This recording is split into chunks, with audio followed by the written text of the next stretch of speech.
많이 달라져 있고 너무 생각하는 것들이 많이 다른 그러한 시대이지만 각 사람을 향한 하나님의 귀한 구원의 계획이 있음을 믿고 그냥 최선을 다하려 합니다. 그래서 오늘 너무 이렇게 성도님들 만나 뵙게 돼서 하나님께 감사하고 너무나 참 행복하고 평안한 시간인 것 같습니다.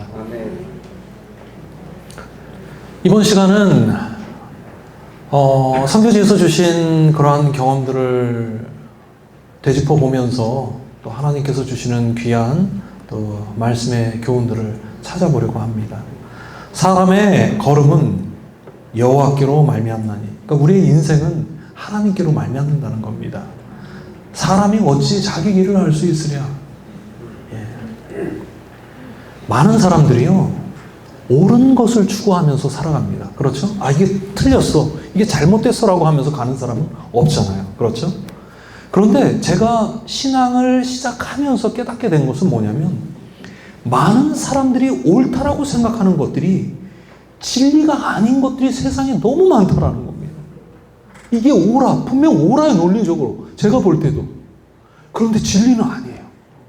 이런 것들이 너무 많다라는 사실을 발견하게 됩니다. 제가 신학대학원에서 공부를 하면서 신학을 공부하는데 너무 학업이 분주했어요. 너무 읽어야 될 책들도 많고, 이게 뭐 성경이 아니라 다 신학서적이다 보니까, 그리고 주말에는 교회 사역, 이제 갓 태어난 아이가 또 집에 있고 이 원룸에서 이렇게 아내하고 이렇게 사는데 이게 뭐 쉴 틈이 없습니다. 그런데 이렇게 수많은 학교에서의 일, 가정에서의 일, 교회에서의 일들 때문에 제가 영적 상태가 점점 도태된다라는 사실을 깨달았어요. 그리고 하나님께 기도하기 시작했습니다. 하나님, 제가 이 신학을 공부하는 이유가 세상에 죽어있는 사람들을 하나님의 말씀으로 살리는 목사가 되기 위함인데, 제가 너무나 분주함으로 인해서 제 영혼이 하나님 죽어가고 있습니다. 새벽같이 일어나서 무릎을 꿇지만 순간 놀라는 게 제가 자고 있어요. 말씀을 펴는데 말씀을 읽다 졸고 있어요.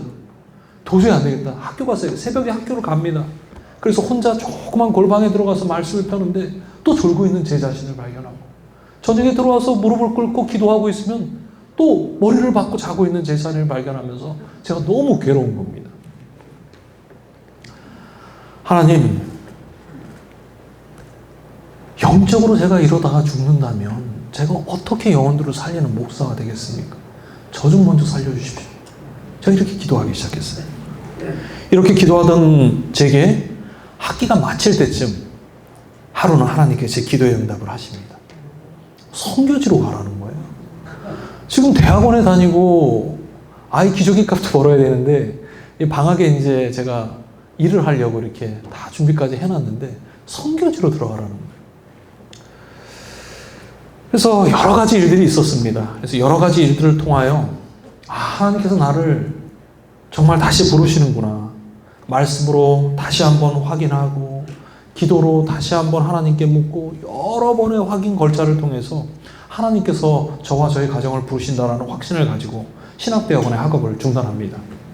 그래서 6개월이 된 저희 첫째 딸과 아내와 함께 선교지로 떠나기로 결심합니다. 그때 한 분이 제게 이런 이야기를 했어요. 양 전도사님, 지금 전도사님이 선교지로 가는 거 잘못된 결정입니다. 지금 아무런 소속도 없잖아요. 자격은 있어요? 교육 전도사인데 없잖아요. 급여도 없잖아요. 누가 급여를 줄 거예요? 그 선교지에 간들 뭘 할 수 있겠어요?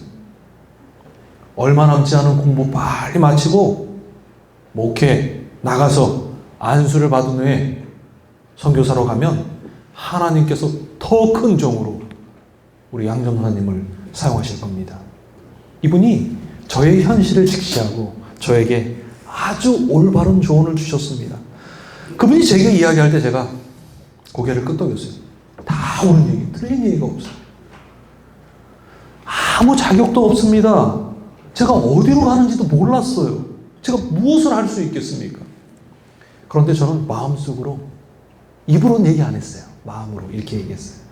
목사님, 옳은 말씀이지만 진리는 아닙니다. 제가 이렇게 대답을 했어요. 제가 이 하나님의 말씀과 개인적으로 하나님과 소통하는 사람이잖아요. 하나님의 말씀과 기도를 통하여 성령께서 저희 가정에 분명하고 확실하게 부르심을 주고 계셨어요. 때로는요, 하나님의 부르심을, 우리가 깨달은 진리를 논리로 사람들에게 설명할 수 없을 때가 너무나 많습니다.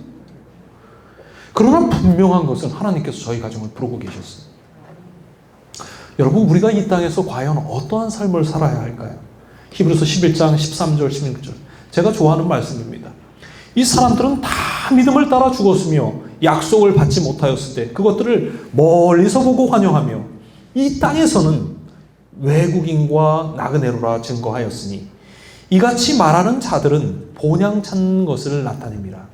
저희가 나온 바 본향을 생각하였더라면, 이 땅의 본향입니다, 돌아갈 기회가 있으려니와 저희가 이제는 더 나은 본향, 하늘이죠, 사모하니 곧 하늘에 있는 것이라.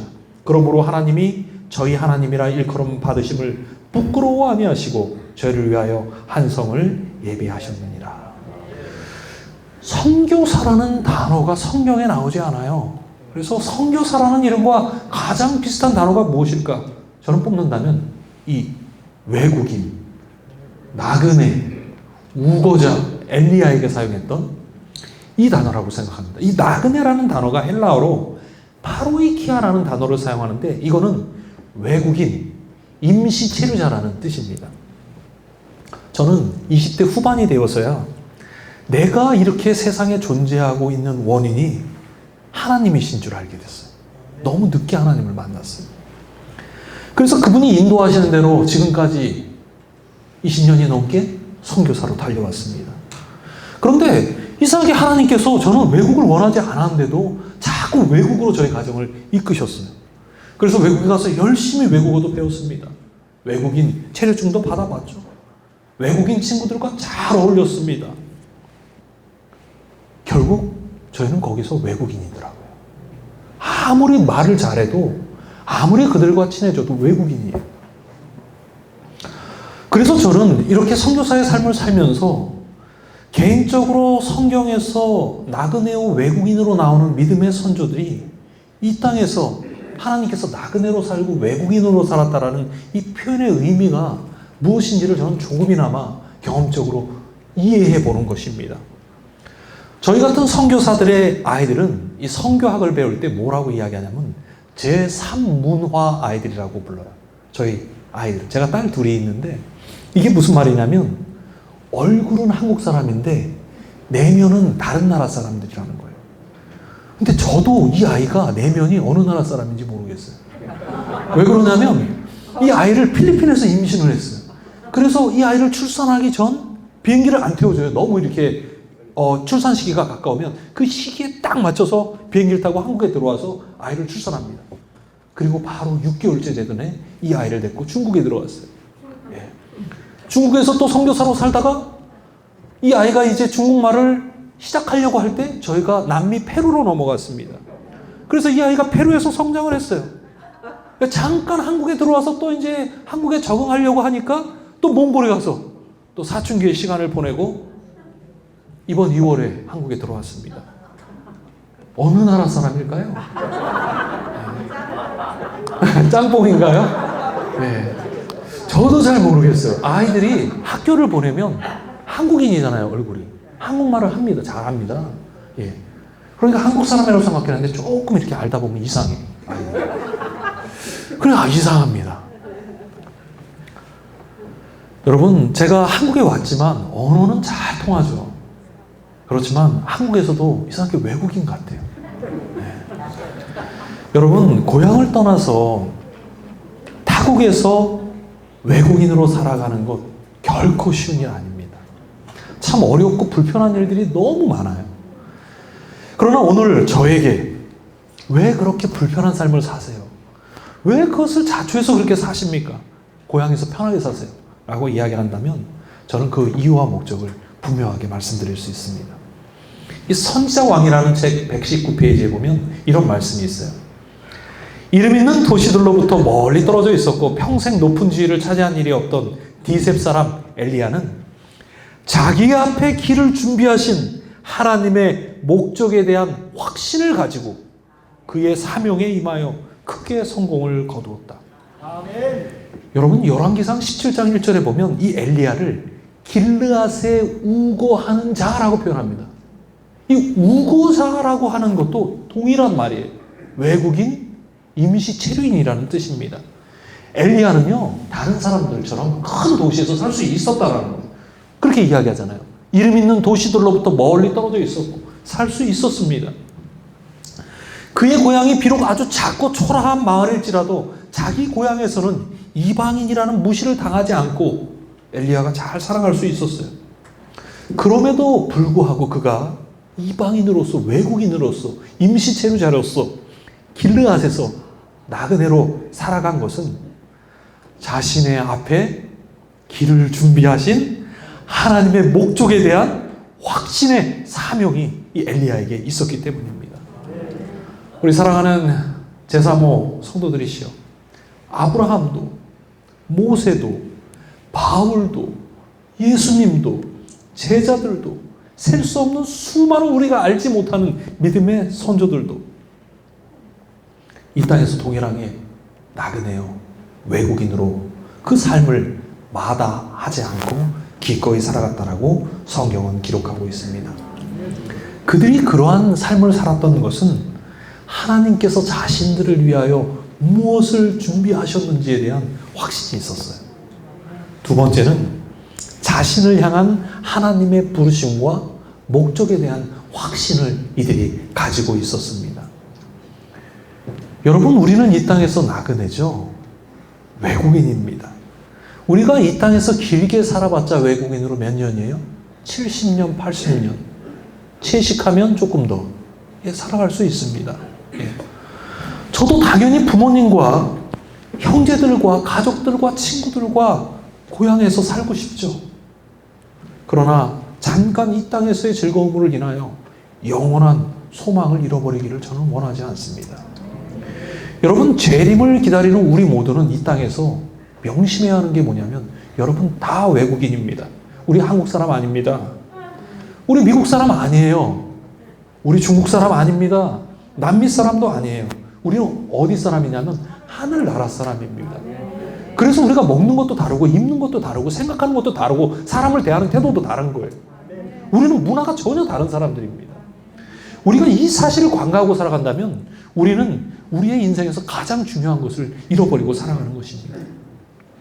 우리가 외국인이요 나그네로 이 땅에서 산다라는 의미는 첫째, 분명히 우리가 돌아갈 본향이 있다라는 거예요.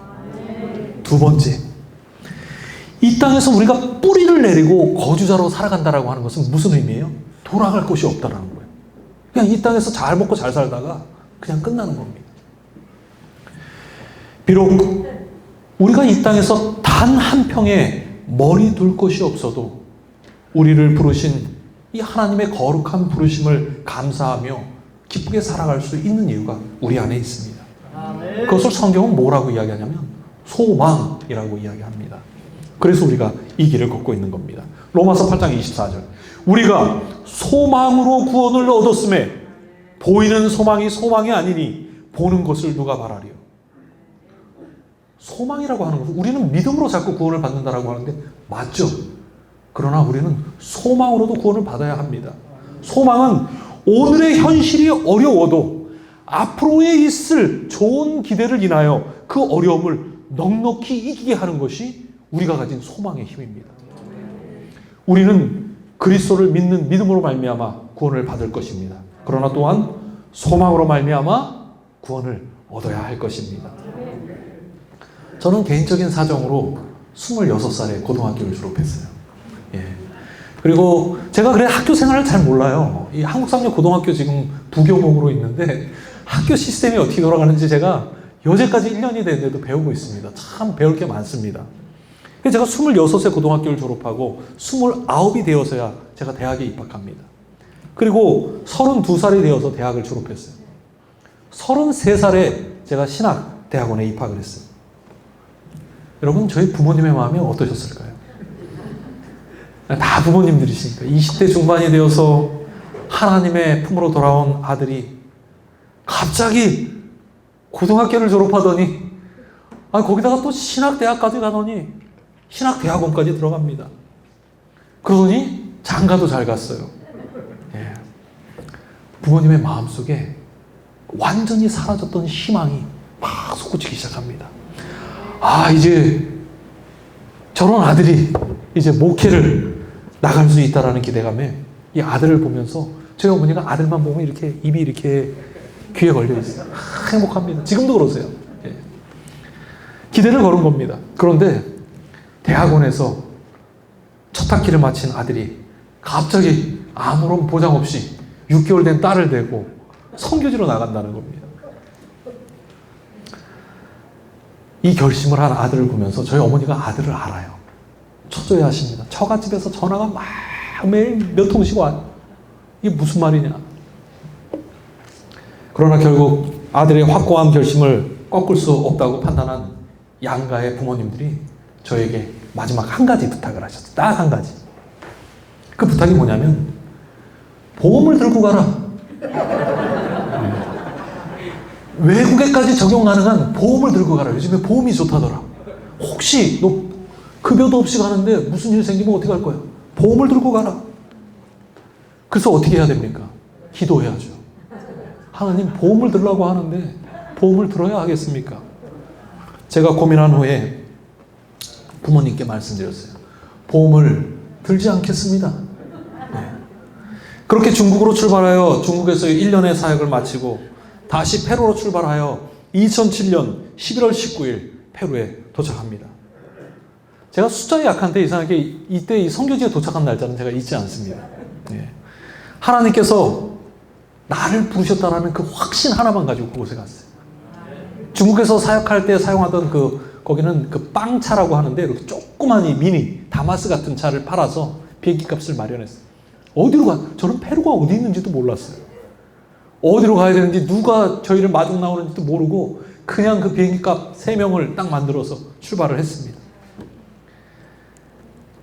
그 부르심의 확신만을 붙들고 도착한 이 작업 선교사로 도착한 그 선교지에는 역시나 수많은 믿음의 시련들과 장애물들이 저희 앞에 진을 치고 있었습니다. 네. 그러나 저희 가정을 부르신 하나님께서는 살아계셨죠. 그러한 척박하고 어려운 환경 속에서도 하나님의 살아계심을 믿음을 표현하는 저희 앞에 하나님께서 끊임없이 보여주셨어요. 아멘. 당면한 모든 일들이 다 믿음을 요구하는 일들이었어요. 아무것도 없이 가니까. 한 걸음 한 걸음 믿음으로 전진할 때마다 믿음의 수위를 계속 하나님께서 높이시는 겁니다. 어려움이 있을 때마다 저희 가정이 넘어지지 않고 포기하지 않을 수 있었던 것은 우리 가정을 이곳에 하나님께서 부르셨다라는 그 확신을 우리의 마음속에 가지고 있었기 때문에, 그리고 또 하나님께 기도한 것이 있어요. 출발할 때 하나님, 제가 페루로 가지만 페루가 아닌 남미 땅 전체를 하나님 저희에게 주십시오. 하나님을 위하여 목숨 걸고 일하겠습니다. 남미 전체를 주십시오라고 기도했습니다. 결국 2008년 남페루 연합회로부터 선교사 훈련에 대한 승인을 받고 2009년부터 그곳에서 이 아마존, 요 앞에 아마존 강이 흘렀어요. 예. 그래서 아마존 강 유역으로 들어가서 이제 선교사들을 거기서 훈련하기 시작했습니다. 많은 일들이 있었지만 그렇게 줄인 겁니다. 1기를 모집하고 훈련하고 파송하고 졸업시켰어요. 다시 2010년 2기를 훈련한 후에 그리고 파송한 후에 졸업한 선교사들을 다 불렀어요. 야, 너희들 그렇게 집에 돌아가서 살면 되겠냐? 우리 선교하자, 전도하자. 우리 졸업한 선교사들을 다 불러서 이제 파송된 선교지를 다니면서 전도회를 하는 겁니다. 수많은 일들이 있었지만 딱 한 가지만 이야기를 하려고 합니다. 그렇게 2010년 6월에 선교사들과 고산지대에 있는 한 선교지를 한 3,600곳이 됩니다. 보통 저희가 평균 방문하는 곳이. 2주간의 전도회를 끝나고 안식일 해가 딱 떨어지고 그 지역 주민들에게 인사를 하고 돌아오는데, 저희가 그 도시까지 가서 이제 각자 버스를 타고 가야 돼요. 집까지 가는데 얼마의 시간이 걸리냐면 거의 26시간에서 30시간이 걸립니다. 버스를 타고. 그래서 저희가 그 버스를 탈 수 있는 마을에서 거기까지 나오기 위해서 동네 버스, 뭐냐면 15인승 봉고차예요. 동네 주민들 저희가 7명, 동네 주민들 그리고 7명, 그리고 운전기사 1명, 그 버스를 타고 나오다가 교통사고를 당하게 됩니다. 대형 덤프 트럭이 서 있는 저희 차를 보지 못하고 저희가 다 뒤에 앉아 있었어요. 저희 차를 추돌합니다. 충돌하면서 사고가 났습니다. 사고 난 후에 이제 제가 정신을 차리고 보니까 앰뷸런스에 실려와서 이렇게 주변을 돌아보니까 우리 선교사들이 다 누워 있어요. 네, 죽은 사람은 없었어요. 다 누워서 응급수술을 기다리고 있는데 갑자기 그때 제 머릿속에 선교지로 출발하기 전 저희 부모님들이 한 요청이 생각이 난 겁니다. 의시가 무엇을 들고 가라? 보험을 들고 가라. 급여도 없이 3년간 달려왔는데 사고가 난 겁니다. 우리 선교사들 다 자급 선교사예요. 의시가 보험을 들고 가라. 저는 그때 부모님의 요청에 따라서 보험을 들지 않은 것에 대해서 생각하면서 그렇게 결정한 것을 하나님께 너무 감사했습니다. 네. 왜 그런지 아십니까? 궁금하시죠? 네. 로마서 14장 2절입니다. 어떤 사람은 모든 것을 먹을 만한 믿음이 있고 연약한 자는 채소를 먹느니라. 여러분, 로마서 14장 2절의 해석에 대해서 오해하지 않으시기 바랍니다. 우리는 로마서 14장의 역사적 배경과 그 교리적 의미를 잘 알아요. 그런데 성경을 해석하는 방법은 상당히 여러 가지입니다. 그래서 오늘 이 성경절의 해석은 제가 경건주의적 해석으로 저 개인에게만 영적으로 적용하는 해석법을 사용하도록 하겠습니다. 저 개인에게만 적용하는 겁니다. 네. 선교사로 떠나기 전 제가 부모님의 요청을 받고 생각을 했죠. 기도를 했습니다. 이 보험을 어떻게 할 것인가. 나쁘지 않아요. 뭐 들어봤자 한 달에 10,000원, 뭐 15,000원 내는 겁니다. 그런데 만약에 내가 선거지에서 사고가 난다면 어떻게 될 것인가. 이것까지 생각을 한 거예요. 저라는 사람은요, 무언가 의지할 만한 것이 제 주위에 있다면 저는 하나님을 완전히 100% 의지할 수 있는 사람이 아니라고 저를 판단했어요. 당연히 저희가 기도는 하죠. 하나님 믿는다고 외쳤겠죠. 그러나 뭔가 내가 신뢰할 수 있는, 의지할 수 있는 무언가를 가지고 있다면 하나님을 100%는 의지하지 않을 것이라고 저에 대해서 제가 진단을 했습니다. 왜냐하면 제가 어려서부터 학교를 다니지 않고 그렇게 내 자신을 믿고 내 자신의 능력을 의지하는 일에 익숙한 삶을 제가 살아왔습니다. 내가 소유한 것들을 지속적으로 의지하면서 살아왔어요. 그런데 신앙을 시작하면서도 깨닫게 된 것은 내가 하나님을 믿는다라고 이야기하는데 보니까 내가 가진 것들, 내가 가진 능력, 나의 힘으로 스스로 모든 일들을 해결해 나가고 있다는 사실을 제가 깨달았습니다. 그래서 부모님들의 요청을 거절했습니다. 사고가 딱 났는데 심각한 사고였어요. 정말 아무것도 의지할 곳이 없었어요. 내 주위에 아무도 없었습니다. 급여도 없었어요. 가족도 없었어요. 그 순간 제가 의지할 수 있는 대상은 전적으로 100% 하나님뿐이었습니다. 그날 저는 자신 있게 이야기하는 게 제가 99%의 믿음이 아니라 정말 100%의 믿음을 가지고 있었어요. 그리고 제가 막 정신이 혼미해지는데 하나님의 이름을 부르기 시작했습니다. 선교사들과 누워서 막 찬양을 하기 시작했어요. 제가 보험을 들지 않았던 이유는 이렇게 내 자신이 하나님을 향한 온전한 믿음이 없었기 때문에 그러한 환경을 만들고자 제가 보험을 들지 않은 것입니다. 사고가 났을 때 모든 복지의 조건이 있음에도 불구하고 하나님을 100% 전적으로 의지할 만한 모든 것을 먹을 만한 믿음이 있었다면 저는 당연히 보험을 들었습니다. 당연히 들어야죠. 무언가를 가지고 있고 나에게 도움을 줄 만한 사람들을 가지고 있으면서도 하나님을 100% 여러분 믿고 의지할 수 있다면 이런 믿음은 상당히 거대한 믿음입니다. 그러나 저는 그러한 믿음이 없었기 때문에 사고가 난다면 하나님보다도 보상을, 하나님보다는 물질을, 하나님보다는 보험을, 하나님보다는 의사를 전적으로 의지할 거라고 제가 판단을 했습니다. 이럴 때는 그리스도인들에게 가진 것보다 없는 것이 나아요. 없는 것이 낫습니다. 많은 분들이 어리석은 믿음이라고 이야기할 수도 있지만 저는 개인적으로 모든 것을 내려놓고 선교지로 출발하는 것이, 모든 것을 내려놓고 나의 인생을 하나님께 드리는 것이 누구보다도 더 빠르게 하나님을 가까이 하고 그분을 경험하고 알아갈 수 있는 길이라고 저는 확신을 했습니다. 하나님께서 저와 저희 가정을 그렇게 부르셨어요. 저는 이것이 이 땅에서 나그네요, 외국인으로, 선교사로 살아가는 가장 좋은 방법이라고 믿습니다. 성경을 봐도요, 아브라함도, 모세도, 바울도, 제자들도, 심지어는 예수님까지도 모든 그 하늘의 보화를 버리시고 이 땅에 빈몸으로 오셨습니다. 그 모든 것을 내려놓은 후에 그 모든 믿음의 선조들이 하나님과의 참 동행을 시작할 수 있었다는 것을 우리는 성경을 통해서 확인해 보는 것입니다. 제가 성경을 처음에 볼 때 이게 이해가 안 됐어요.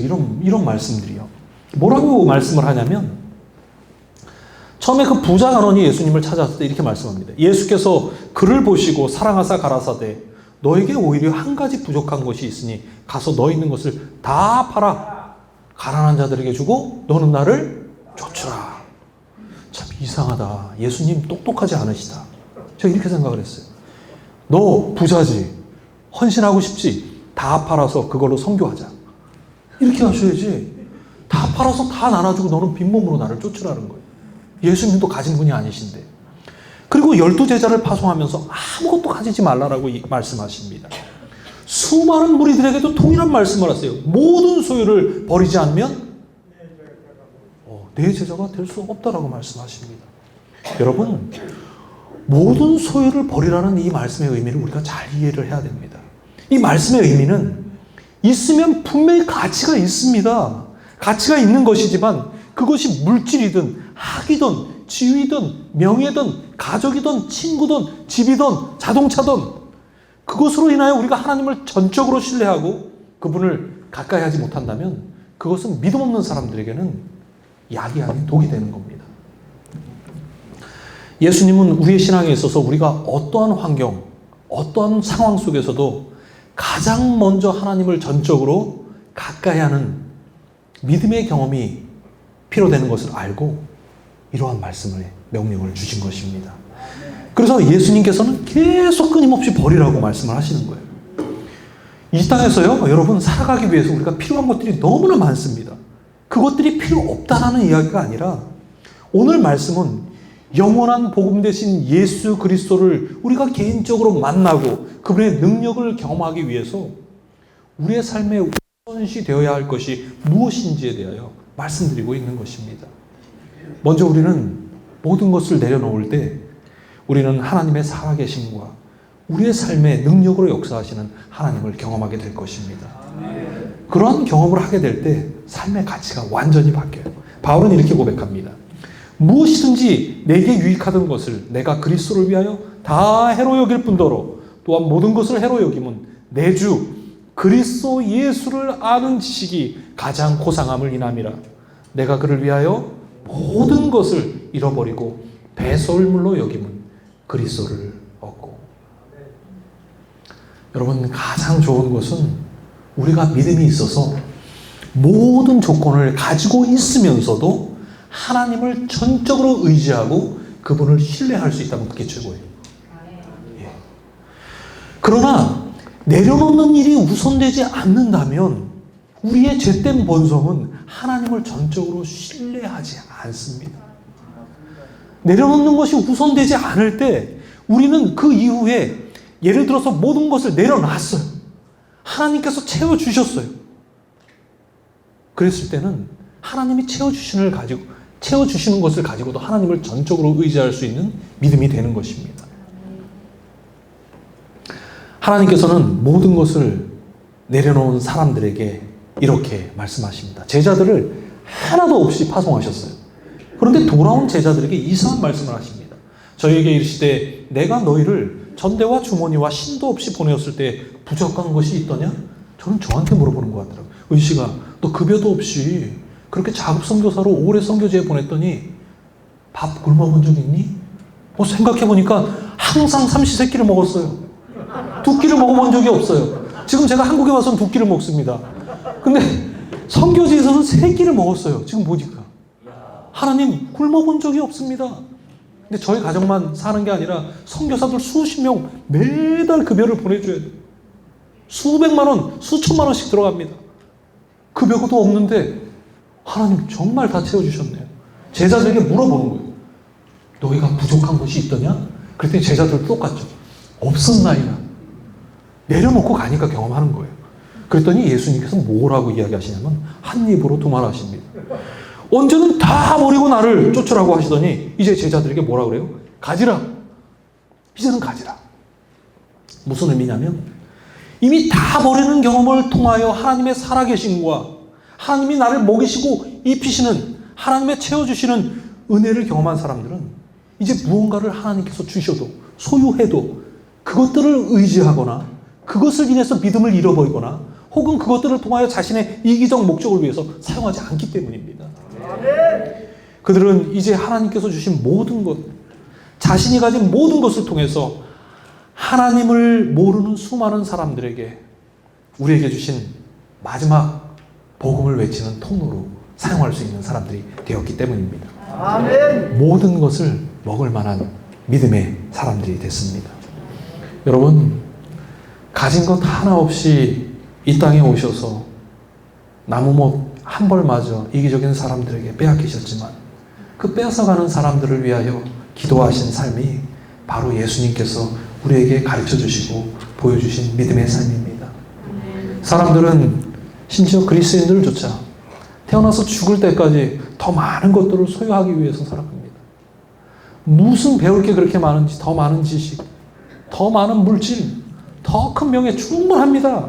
더 높은 지위. 그런데 동일하게 이야기하는 것이 뭐냐면 그것들을 통해서 제가 하나님을 영화롭게 하겠습니다. 다 고백합니다. 그러나 다른 내려놓는 경험을 통하여 하나님의 은혜와 능력 그리고 그분의 십자가를 경험하지 못한 사람들은 하나님을 위해서 하나님의 영광을 위해서 한다라고 약속했던 모든 것들을 통해서 하나님이 아닌 자신을 영화롭게 하고 있는 일들을 저희가 목격하게 됩니다. 정말 이런 사람들이 많은 것 같아요. 제가 보니까. 여러분, 정말 재림의 시간이 가까웠습니다. 마지막 시대에 하나님께서 우리에게 특별한 사명과 기별을 맡기셨습니다. 여러분의 인생과 운명, 모든 재능과 물질, 시간까지도 하나님께 드리게 되시길 바랍니다. 우리를 제7일 안식일 예수 재림 교인으로 부르신 이 하나님의 부르심은요, 정말 특별한 부르심입니다. 아브라함의 하나님, 이삭의 하나님, 야곱의 하나님께서 그들의 하나님이 아니에요. 우리의 하나님이 되시겠다는 거예요. 아브라함과 함께 하셨던 하나님께서 여러분과 함께 하실 것입니다. 모세의 평생에 동행하셨던 하나님께서 여러분과 함께 하실 것입니다. 진리의 요한의 죽음의 순간까지도 함께 하셨던 하나님께서 우리와 함께 하실 것입니다. 바울과 함께 하셨던 하나님께서 우리와 함께 하실 것입니다. 하나님을 가까이 하는 우리 모든 제3호 성도들이 되시길 바랍니다. 이 세상에서라도 하늘에 계신 우리 아버지의 뜻에서 이탈하는 것은 우리에게 유익하지 않다.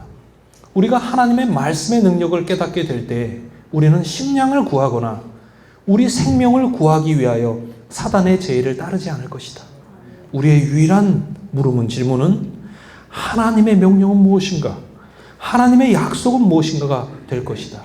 이러한 사실을 깨닫고 우리는 하나님의 명령을 순종하고 그 약속을 신뢰해야 한다. 이 안에 다 있어요. 이것이 정말 주의 길인가? 이것이 정말 예수님의 기쁘게 해드릴 수 있는 선택인가? 내게 생명을 주신 예수님께 나는 무엇을 드릴 수 있을까? 나를 향한 하나님의 약속은 무엇이며 명령은 무엇인가가 매일의 우리의 질문이 되어야 할 것입니다. 그리고 그것을 따라가게 될 때에 하나님의 말씀의 명령을 순종하고 신뢰하면서 그분을 따라갈 수 있게 되는 것입니다. 제가 2016년 8월 이 시조를 읽다가 시조에서 아주 특별한 내용의 글을 발견했는데 그것이 용서의 힘이라는 내용입니다. 아마 우리 성도님들도 시조를 읽어보시는 분들은 아마 읽으신 적이 있을 겁니다. 이 글이, 이 코리텐붐이라는 여사에 대한 글이 시조에 실렸는데 이 코리텐붐 여사는 테레사 수녀와 더불어 20세기의 성녀로 불리는 분입니다. 하루는 그녀의 가족들이 네덜란드에 침공한 나치군에게 쫓기는 유대인들을 돕다가 집안에 가짜 벽을 만들어서 그 안에 숨겨줬어요. 발각됩니다.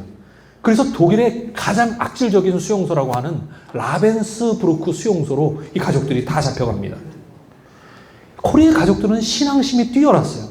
그래서 거기서 아주 자기보다 더 뛰어난 신앙을 가졌던 언니 베시와 그녀의 아버지가 수용소의 열악한 환경과 자신의 눈앞에서 독일 군들에게 고문을 당하다가 죽는 모습을 코리가 목격을 합니다. 코리 역시 목숨 건 고문을 당했지만 기적적으로 살아남아서 전쟁이 끝난 1945년 고국으로 돌아옵니다.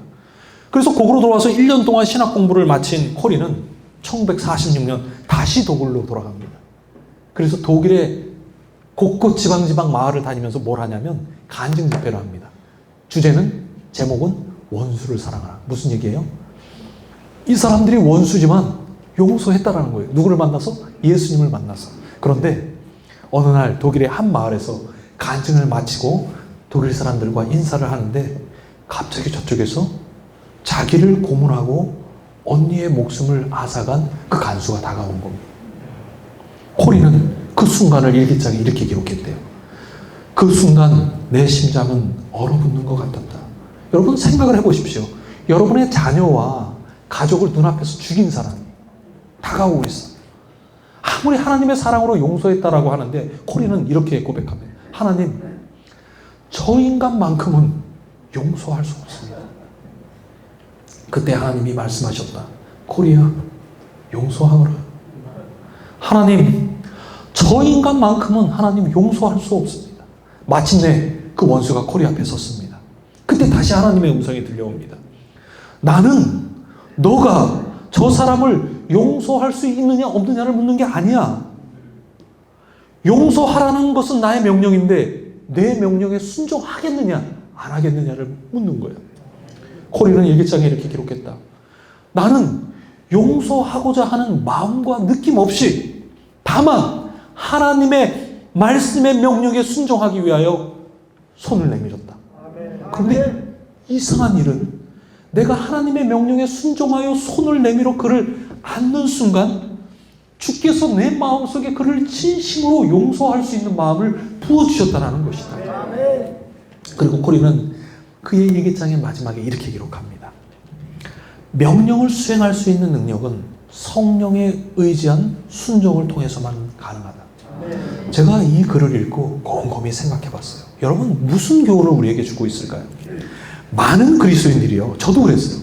하나님의 일을 할 때 내 마음속에 거대한 믿음이나 혹은 능력이 생길 때까지 기다립니다. 야, 우리 저기 영어 하는 사람들에게 가서 전도하자. 우리 성도님들 어떻게 생각하실까요? 하나님께서 오늘 미국 사람들에게 설교를 하래. 그럼 뭐부터 생각하세요? 내 능력을 먼저 보는 거예요. 아, 나도 영어도 못하는데. 하나님의 능력을 봐야 하는데 우린 자꾸 우리의 능력을 보는 겁니다. 그럴 때 하나님의 능력은 사라지는 거예요. 예를 들어 원수를 사랑하는 말씀의 명령이 하나님의 말씀의 명령인데 원수가 내 앞에 있어요. 여러분 원수가 다 있으시잖아요. 그렇죠? 아닙니까? 그 원수를 사랑하는 마음이 생길 때까지 기다리는 겁니다. 그래서 내 마음에 하나님의 품성을 내가 자꾸 만들어 가려고 내가 노력을 합니다. 우리가 오해하지 말아야 하는 것은 믿음과 사랑은 감정이 아닌 여러분 원칙이고 하나님의 명령입니다. 대낮에 깊은 곳에 그물을 던지는 베드로처럼 베드로가 확신이 없었어요. 그것에 대한 확신이 없을지라도 그것이 하나님의 명령이라면 그것에 순종할 때에 그분께서 내 마음에 그분을 향한 흔들리지 않는 거대한 믿음을 부어주시는 것입니다. 원수를 사랑하라는 하나님의 명령은 제가 아무리 봐도 불가능한 명령이에요. 그런데 우리의 마음에 원수를 사랑할 때까지 기다린다면 우리는 예수님 오실 때까지 원수를 사랑하지 못합니다. 그러나 우리가 내 마음의 변화를 기다리는 것이 아니라 그것이 하나님의 말씀의 명령이지 않습니까? 그것이 하나님의 명령이니까 순종하여 한 걸음 나가서 우리의 손을 원수를 향하여 펼 때에 하나님께서 우리에게 원수를 사랑할 수 있는 마음을 부어주시는 거예요. 그거는 나중에 오는 겁니다. 순종이 우선이라는 거예요. 항상 감정과 변화가 우선이 아닌 말씀을 믿는 믿음에 의한 순종이 우리의 삶에서 우선시 되어야 할 것입니다. 그리스도가 우리의 삶의 생각의 중심이 되는 하나님의 품성과 하나님의 형상의 회복은요, 우리의 노력과 힘이 아닙니다, 여러분. 오직 우리가 말씀에 순종하여 내게 비춰주시는 모든 빛에 순종하여 나아갈 때 성령께서 그 하나님의 형상을 우리 안에 회복시켜 주시는 것입니다. 하나님의 모든 말씀에 순종하시는 제3호 성도들이 되시길 바랍니다. 바로가 가로되 내가 너희를 보내리니 너희가 너희 하나님 여호와께 광야에서 희생을 드릴 것이나 너무 멀리 가지 마라. 바로는 애굽의 왕입니다. 하나님을 믿지 않는 세상의 왕이죠. 사탄을 상징합니다. 출애굽하는 이스라엘 백성들에게 애굽 왕 바로가 이야기하는 거예요. 하나님을 예배하라는 거예요. 예배해라 가서. 근데 너무 멀리 가지 마라 라고 이야기를 하는 겁니다. 얼마든지 너희가 힘들 때 돌아올 수 있을 만한 거리에서 예배하다가 돌아오라는 거예요. 우리가 주의 재림을 위하여 출발했습니다. 우리는. 출발하는 우리에게 사탄이 이 세상에 하는 말이에요. 적당히 하라는 거예요. 적당히. 적당히 하라는 겁니다. 세상뿐만이 아니에요. 때로는 교회도, 형제도, 친구들도 우리에게 이런 말을 합니다. 너무 멀리 가지 마라. 너무 극단적으로 신앙하지 마. 언제든지 돌아올 만한 거리에 머물러 있어. 그렇지만 우리는 그렇게 할 수 없어요. 재림을 준비한다라는 것은 여러분, 우리는 절대로 돌아가지 않을 길을 떠난 겁니다. 우리는 이 땅에서 나그네요, 외국인이라는 사실을 여러분 잊지 마시기 바랍니다. 우리는 세상을 향해서 이렇게 이야기해야 됩니다. 모세가 가로되 왕이라도 우리 하나님 여호와께 드릴 희생과 번제물을 우리에게 주어야 하겠고 우리의 생축도 우리와 함께 가고 한 마리도 남길 수 없으니 이는 우리가 그 중에서 취하여 우리 하나님 여호와를 섬길 것이며. 모세가 이야기합니다. 우리는 안 돌아옵니다. 우리는 떠납니다. 우리는 이 세상에 미련 없습니다. 우리는 이 세상에 아무것도 두지 않고 떠날 것입니다. 여러분, 예수님께서 속히 오실 것입니다. 그것을 위하여 우리가 이 자리에 모인 것입니다. 제가 오늘 확인했어요. 나 혼자 죽기 살기로 재림을 위해서 달려가는 것이 아니라 비록 우리가 사는 곳이 어딘지 서로 알지 못하고 처음 만났지만 이 대한민국에서 동일한 소망을 가지고 목숨 걸고 주의 재림을 위해서 달려가는 사람들이 있구나. 우리가 확인한 것입니다. 여러분, 이제 세상은 인간의 힘으로 해결할 수 없는 수많은 질병과 기근과 재난과 사건과 전쟁을 향하여 치닫고 있습니다. 하나님께서 이제 하늘을 향하여 여러분 모두를, 우리 모두를 부르고 계시다라는 것을 인식하시고 하나님의 모든 말씀에 순종하는 것에 여러분 목숨 걸게 되시기 바랍니다. 하나님께서 이 마지막 시대의 교회의 문제가 무엇인지를 아셔요. 우리의 문제는 진리의 결핍이 아닙니다. 우리 재림교회 진리 갖고 있는 교회입니다. 그러나 그 진리를 우리 마음과 생애에 먼저 수용해야 할 믿음과 순종의 결핍이 우리의 문제입니다. 왜냐하면 진리는 글과 말이 아닌 여러분 삶이라는 사실을 잊어서는 안 되는 것입니다.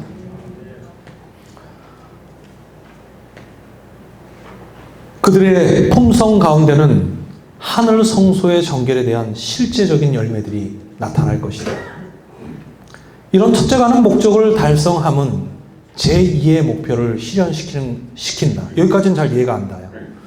이게 뭐냐면 이는 제2의 목적이 뭐냐면 세계 선교 복음 계획을 완성시키는 것이다. 이렇게 이야기합니다.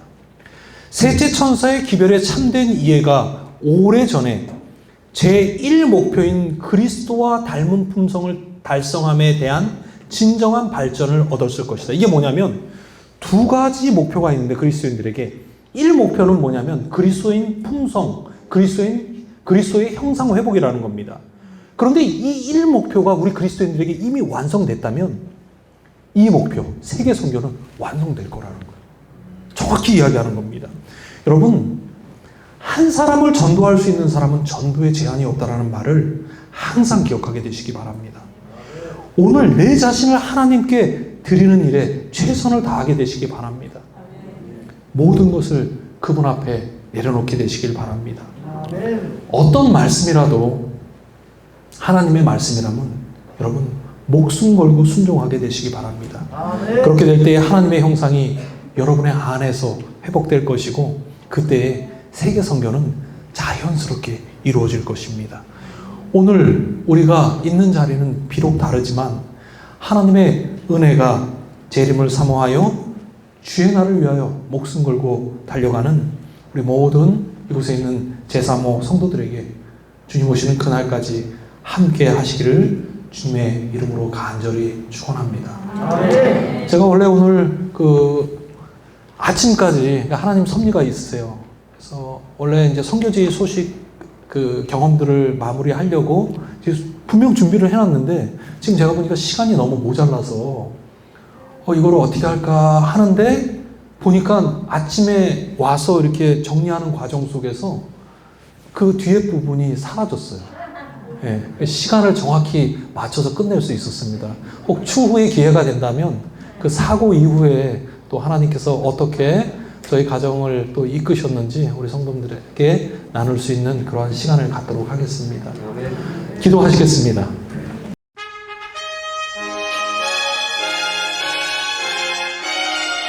Lift up the trumpet and loud let it ring. Jesus is coming again. Cheer up, ye pilgrims, be joyful and sing. Jesus is coming. Jesus is coming.